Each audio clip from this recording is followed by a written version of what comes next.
The Palestinian resistance, they released Al-Qassam brigades, their third ambush in the Gaza locations where they are targeting Israelis, and they are introducing new weapons now. In one of their recent releases, they are showing new RPGs that they're using, Russian-made or Soviet-made to be more accurate, that are reaching Gaza.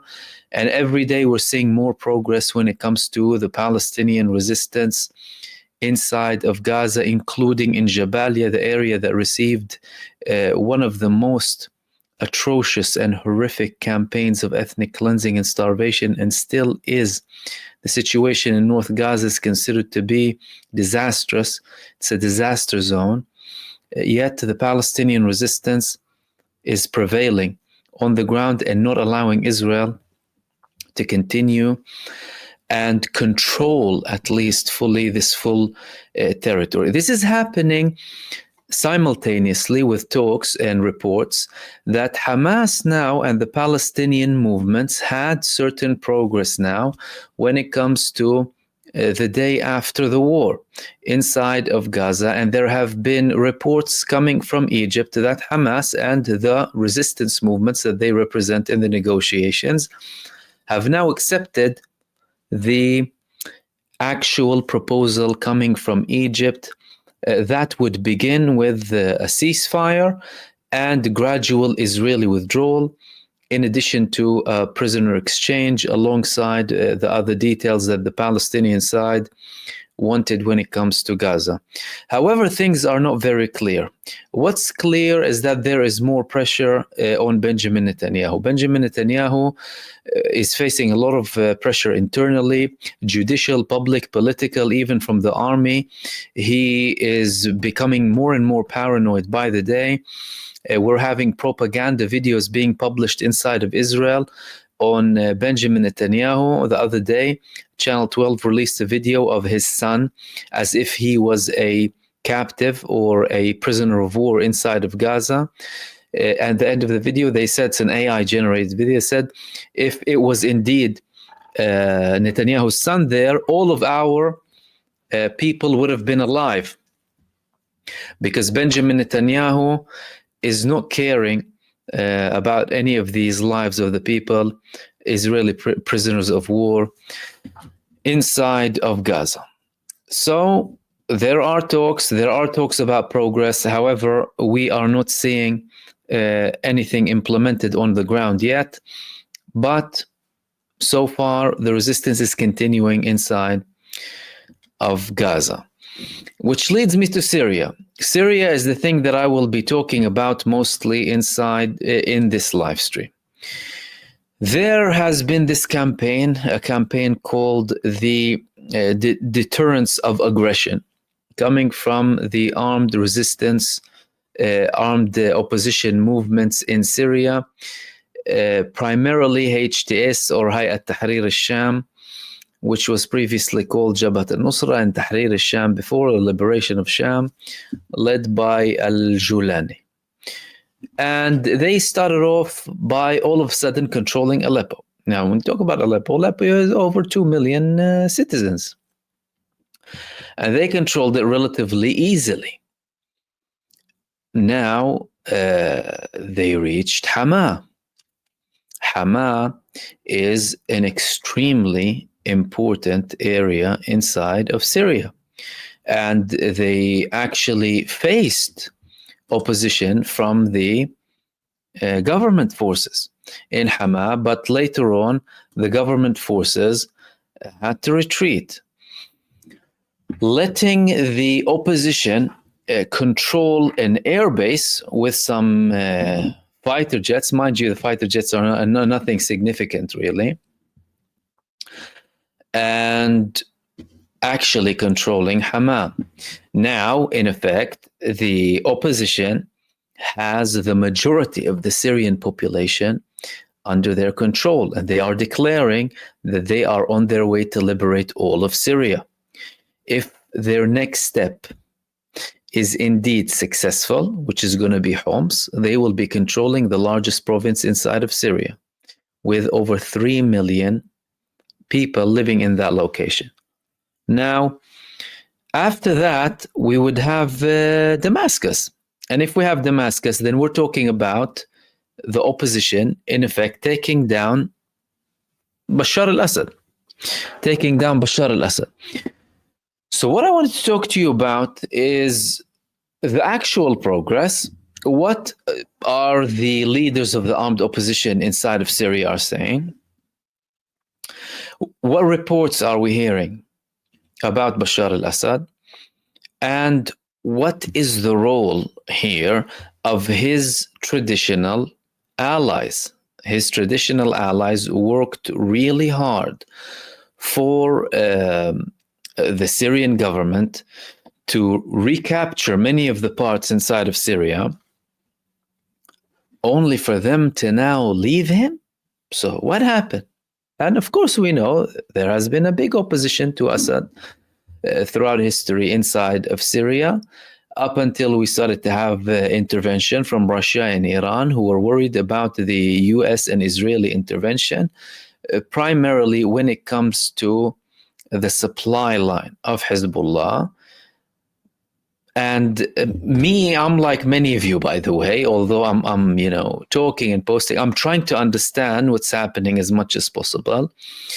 And I'm sharing what I'm trying to understand, or what I am at least temporarily concluding in the way. So I wouldn't like anyone to take what I say as anything conclusive, because we're talking about something developing, something that has traditionally been very divisive. And there has been propaganda that was on both sides, and there have been things that are accurate. And we're trying to make sense out of all of the mess that's happening now, and try and be as accurate as possible and as objective as possible too, especially with the lack of clarity when it comes to certain things. But the more time goes by, the more it appears to be that there are more things that we do not know than the things that are being made public. However, unfortunately, we have to deal with with only what is being made public. It's not like we have any intel, inside information. No, we don't. All we can do is read from both sides, see what's happening, and try and establish the true image of the situation inside Syria. But I wanted to start off with some statements coming from the one of the armed opposition leaders who is leading this campaign inside of Syria. His name is Al-Humsi, if I'm not mistaken. Al-Humsi, who had an interview, and he spoke about the situation on the ground and the advancement and where things are going.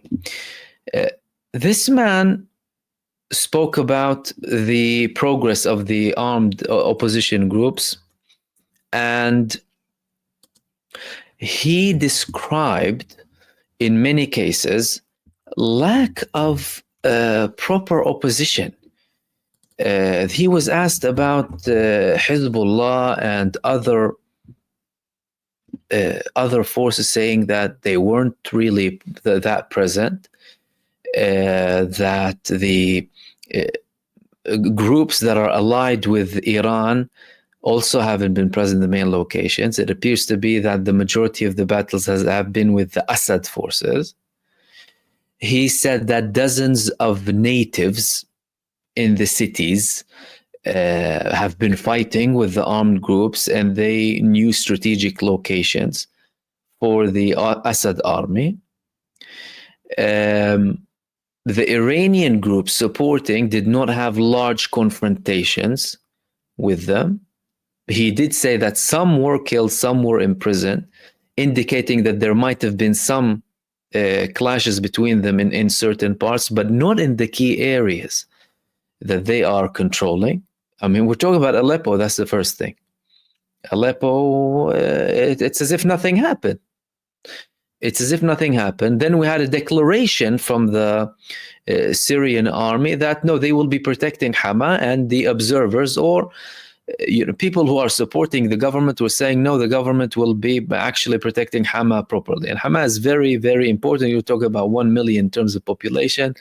They had a history with the Assad's father, Bashar al-Assad, Hafez al-Assad, when there was a crackdown on an attempt to take down the government back in the 80s. Okay, what else did he say? He said that the decisions of these armed groups belonging to Iran depend mainly on the IRGC, which means that the IRGC decided not to step in. And I'm going to get to the conclusions, or what we can see as the conclusions, or assumptions, to say the least, because no one can be conclusive, to be honest with you. And what we're trying to do is just shy away from the massive propaganda and try and analyze what's happening. Okay? The Iranian armed groups, according to him, were there to ensure the supply to Lebanon and protect areas in Damascus and other parts too. He was reassuring the minorities, saying that the Assad government is trying to instill fear in people. We respect all sects and religions and protect them, and you won't see anything but mercy from us. And that's something that has been reiterated by al-Julani himself, who's actually leading this campaign, saying that we are your brothers, and the enemy is the Assad regime, asking people not to leave. Asking people not to leave their locations. And there have been videos of them in areas where people haven't really left. Then they stayed there, and some people even celebrated. And there were videos coming from people on the ground. It's not like videos only published by the side or the media that is belonging to the opposition directly. I'm talking about individuals inside of Syria. We have social media nowadays. So he's saying that, okay? He's saying all of that. And what are the reasons? We have the 66 Air Defense Brigade falling, Hama falling. The government tried to deny first, but then that didn't happen. That's a massive way down the M5 route. Again, you're talking about a rapid expansion without a lot of confrontation. The confrontation primarily happened in Hama. Aleppo was taken like as if it was nothing.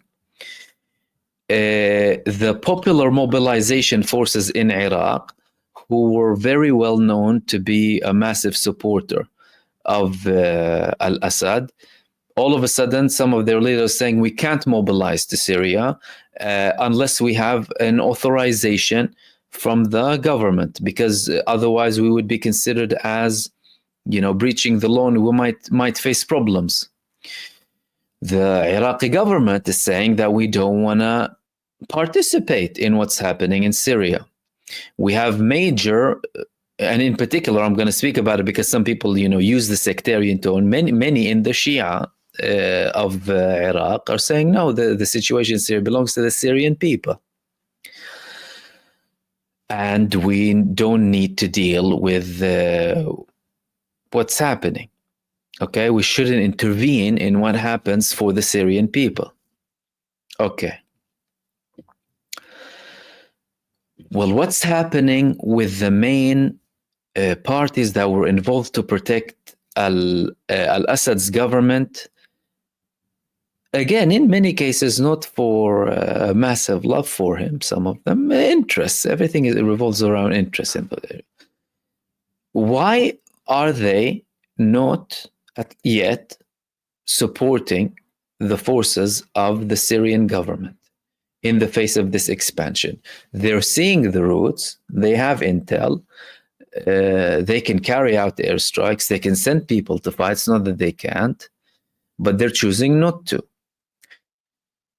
Has there been a situation before where these armed opposition groups because we're talking about many of them, were at risk of hindering from an Iranian Lebanese perspective the supply of arms to Lebanon, and therefore Iran and Hezbollah had to participate to try and prevent that from happening in a limited manner in certain locations.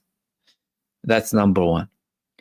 Number two, is Russia understanding that it's inevitable for Assad to fall eventually?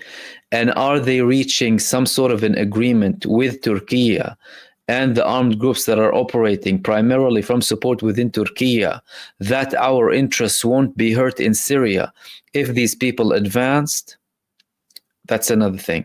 And again, in many cases, I'm not trying to, give conclusions, but rather raise questions or certain temporary assumptions based on what we're seeing so far. So please let no one take it as if it's, I'm saying this and that. No, I'm saying what I'm seeing or what I'm understanding and trying to understand, because I'm like you in many cases, trying to understand what's happening. How is all of that related to the change of tone when it comes to the armed opposition who are reassuring everyone, don't leave, we're going to treat everyone with mercy, Syria belongs to all of the Syrians, the government is trying to instill fear in everyone, we're going to protect everyone, all the minorities and what have you. I mean, so far they controlled Aleppo. We haven't seen any kind of massive crimes or whatever. And mind you, of course, in any conflict, you will have certain things happening. But so far, they are controlling locations. And the population, it's not as if there's anything major.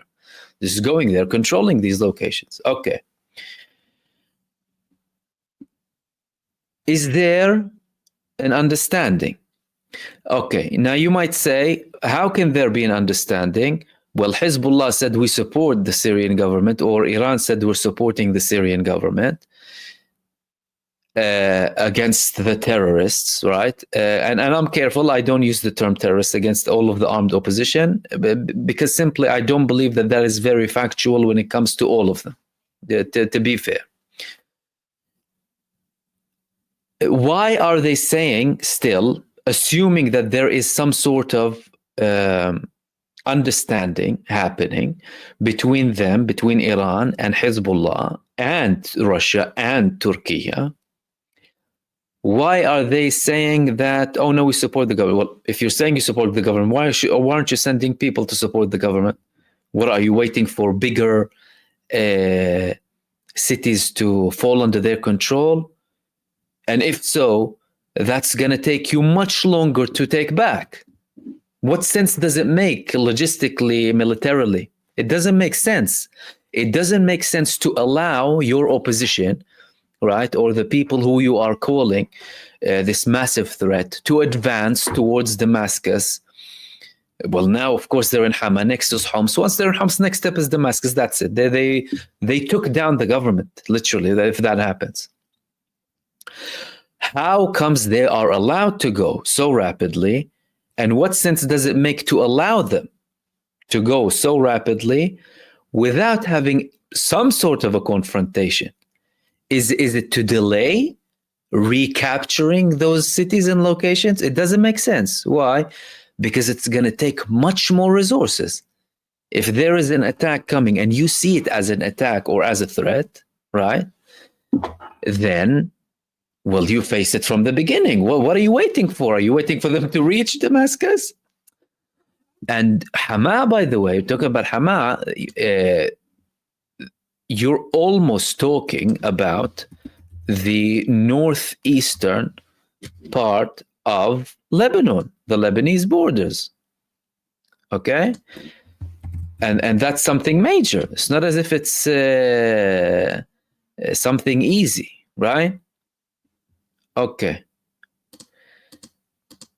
And I just wanted to share the map here with you.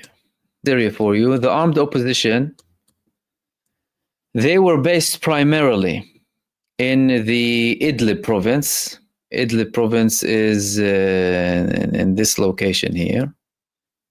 Then they went to control Aleppo. Aleppo, as if nothing happened, to Hama. Look at how much, talk about hundreds of kilometers all the way to Hama. Over 100 kilometers. Hama to Homs, that's approximately 40 kilometers, roughly. That's nothing major. If they are in Homs, well, that's Latakia. Latakia is government controlled. And again, the government locations are losing territories very quickly, but they would be able to have a look here in Lebanon, in North Lebanon, right? And then go down to Damascus. That's it, Hama, Damascus, and that's a matter of 8 days only. Meaning, well, if Iran and Hezbollah are worried about these groups cutting their supply to Lebanon, then either they are totally inactive, right, to levels that are, unimaginable based on their moves in recent months, or they have a deal. They have a deal with the opposition groups that, look, fine, we know Assad was about to fall at one point, so long as our interests in specifically when it comes to the ongoing attacks or our conditions to continue to supply to Lebanon are not affected, we wouldn't have a problem. I mean, this is what I'm trying to understand here. It appears to be that way, especially seeing as we're having more concerns coming from Israel about the progress of the armed Syrian opposition. How? Well, firstly, they started to call them terrorists. Israel starting to call the armed opposition in Syria terrorists now. There was an emergency meeting between Israel Katz, the defense minister now, and the chief of staff. We have more statements coming from figures inside of Israel saying that we prefer Assad because he's a weak leader who we know. He's a weak enemy who we know, and we don't know this opposition. We don't know what they're going to do. And I wanted to share with you some of what has been published inside of Israel in that regard. This is the meeting. That's the first thing that I wanted to share with you. The meeting between Israel Katz and the IDF chief of staff. Against the backdrop or amidst the deterioration in Syria, Katz and the chief of staff held a situation assessment. And that's something that is not very normal. It's an abnormal assessment that they're meeting this control. But this report said, with the first attack in Syria tonight since the start of the renewed uprising and the rebels taking control of the city of Hama, Defense Minister Katz held a special situation assessment on the issue. Defense Minister Israel Katz and Chief of Staff Herzi Halevi are currently conducting a situation assessment amid the worsening situation in Syria and the continued advance of jihadist rebels into the heart of the country. A few hours ago, the Syrian rebels succeeded in capturing another major city in northern Syria, Hama. One of the 5 largest cities in the country fell into their hands. And Assad forces were forced to retreat from the city in disgrace. In Israel, with concerns about the increased chaos from the north, and heightened alert, the Chief of Staff and Minister of Defense held a special situation assessment of the General Staff Forum regarding the developments in Syria. The IDF stated that events in Syria are under constant monitoring for the security forces and that the IDF is currently preparing for any scenario in attack and defense. The IDF spokesperson stated that the IDF will not allow a threat near the Syrian-Israeli border and will act to thwart any threat to the citizens of the State of Israel. That was the first thing coming from Israel. Secondly, we had Tamir Yadai, who is a senior figure in the Israeli army, saying that the situation in Syria is worrying us a lot. I'm going to translate it here from Arabic. The situation in Syria is worrying us a lot. And if the Syrian opposition defeats the Assad government, then we can see them in future on our borders, and we need to be prepared to take that threat down. So, more worried tones from Israel. Emergency meeting, IDF worry, and also senior, genocide supporters showing worry too. And one of these people, he's called Eliyahu Yossian, right? Eliyahu Yossian is a man who is a blatant genocide supporter. He actually supports increasing the genocide inside of Gaza. And he's an analyst inside of Israel. And he had this interview.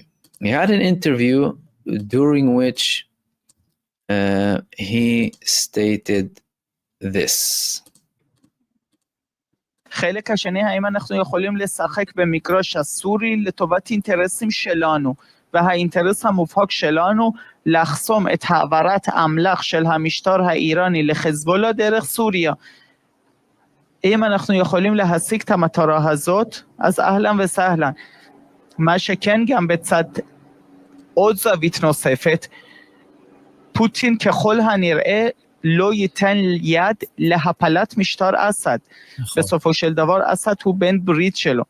לכן הסיפור הוא הרבה יותר מורכב. נכון מאוד, לכן סוריה בהנהגת אסד זה מגרש אינטרסים של ישראל, טורקיה, רוסיה ואיראן, שכל אחד מושך לכיוון שלו. אחד, אני אישי בעד קיומו של אסד, כי הוא אויב חלש, ואויב חלש משרת את האינטרסים שלי. אף אחד לא מבטיח לאחרי נפילת אסד מי יגיע. יכול להיות אויב יותר סורר מהמשטר האיראני. מי יכול להבטיח לי? עכשיו אני יודע, יש לי אסד חלש, שכל שני וחמישי אני יכול לתקוף את סוריה, בתיאום מול רוסיה, וללא שום איום. אז אחד, אליהו יוסיאן במצב הנוכחי, בעד קיומו של אסד. שתיים, אני חושב בתוך הסיפור הזה של מורדים, אנחנו צריכים לשמור על אינטרסים שלנו ולדאוג לדבר אחד ויחיד, לחסום את הצירים הראשי של העברת האמל"ח של המשטר האיראני מסוריה ללבנון. אם אנחנו יכולים להשיג את המטרה הזאת, זאת אומרת אפשר להגיד טיפלנו במידה רבה באיום שקוראים לזה חזבאללה, וגם להשאיר את אסד כאויב חלש, כי יש לנו יד פתוחה Okay, so that was another statement coming from the Israeli side regarding this situation. More worry, emergency meetings, an unclear position from Assad's allies, Assad's traditional allies, or to be more specific, a lack of decisive action. And if Syria has traditionally been a pillar when it comes to the supply and support of the resistance fronts, then what are they doing exactly? Again, why are they lax? You can't be lax about that. Either it's a grave mistake strategically, if he is indeed still protecting, or there has been an understanding with the opposition, and the opposition of today is not the opposition of 9 years ago. That might be it.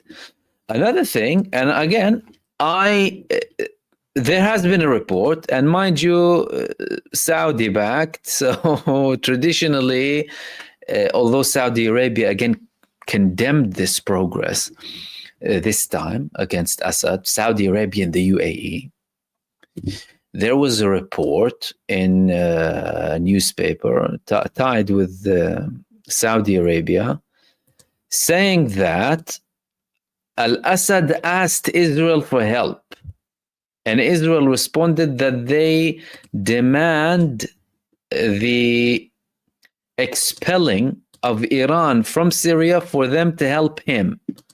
Now, mind you, again, one website, no more sources for this, okay? But we had this report a few days ago in Elaf saying that Bashar al-Assad asked Israel for help, conditional on expelling Iran from Syria. In a remarkable development, Syrian President Bashar al-Assad requested assistance from Israel to confront the Syrian opposition. Security official told Elaf that the message reached an Israeli security agency through one of Bashar's most powerful aides in Europe. The official noted that Israel responded by saying that it was not concerned with what was happening in Syria and requested that Iran, its militias, leave Syria before requesting assistance from Israel. If that has been the case, if that has indeed been the case, was Iran aware of it? And therefore they're not helping al-Assad. Because they said, we're not going to help you. Them and Hezbollah. Potentially Russia as well. Question. The second thing is a publication, right, based on a report coming from Israeli newspaper Haaretz. It was published in one of the Arab websites, actually belonging to an Arab TV, Al-Arabi it's called, saying messages to Assad via Russia. Newspaper reveals Israel's fears of opposition progress. A report by the Hebrew newspaper Eyes revealed Israeli concerns about the possibility of the Syrian regime's chemical or advanced weapons reaching the Syrian opposition's factions, which could lead to serious security threats on its borders. Israel conveyed messages to Bashar al-Assad via Russia, demanding that he insists on his sovereignty and prevent Iranian activities within Syrian territory. The report quoted Israeli officials as fearing that Assad would be unable to confront the control of Syrian opposition forces over areas near the border with Israel. The Israeli army believes that if these weapons reach in the hands of the Syrian opposition's factions, Tel Aviv would be forced to take preventative measures that would affect the entire Middle East. The entire Middle East. Since November 27th, the Syrian opposition's factions have been engaged in clashes with the regime forces in several areas after launching the Deterrence of Aggression operation.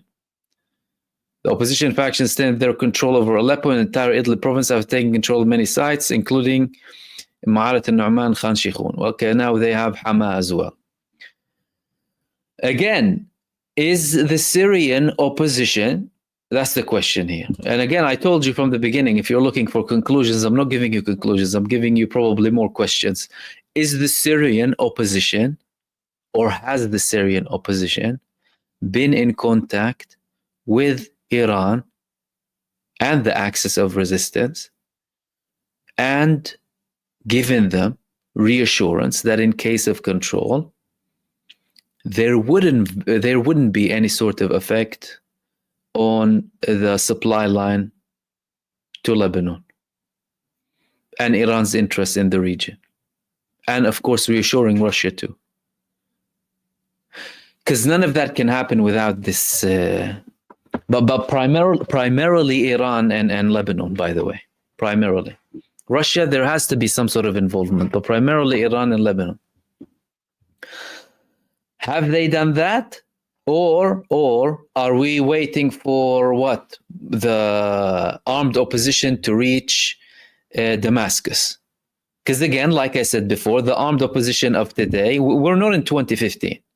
2015, we still had ISIS, completely out of control, 100% backed by foreign intelligence agencies and what have you. And we had infighting between al-Nusra and ISIS and other opposition and ISIS, and were some coordinations here and there. Everything was messed up. Now, is there something different that hasn't been there before? And is there an understanding between them that's leading to this whole situation? Because we can't just simply explain this as a further expansion coming from the opposition, right? And every single supporter or ally of the Assad government for his own purposes sitting there not doing nothing.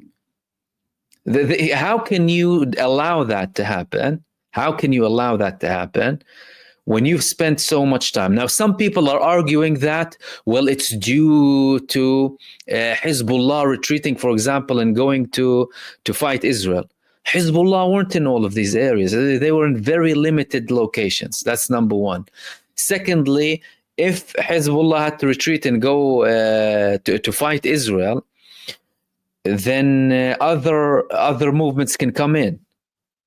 Why is Iraq not sending people to help Bashar al-Assad? Why is the Iraqi government also saying, well, we're not going to intervene?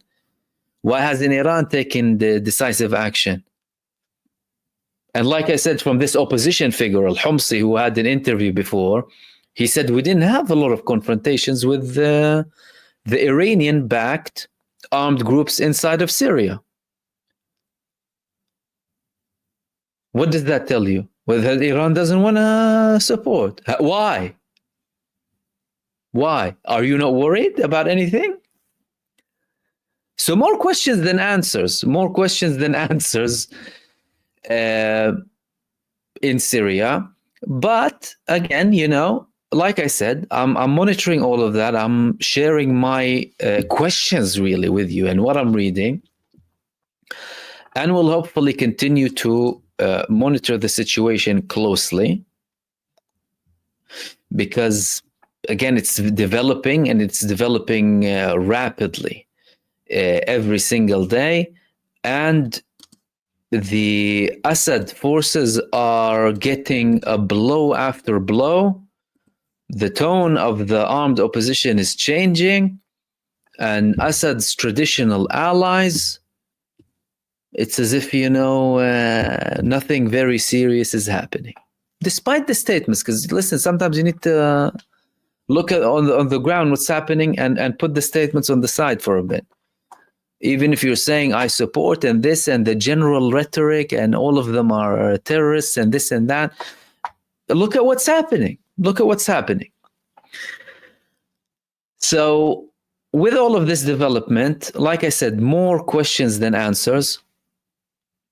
And it would be interesting to see where things go after the opposition forces reach Homs. Homs, you're talking about the biggest province. If they control the city of Homs, that's a further 2.5 million approximately Syrians in Homs.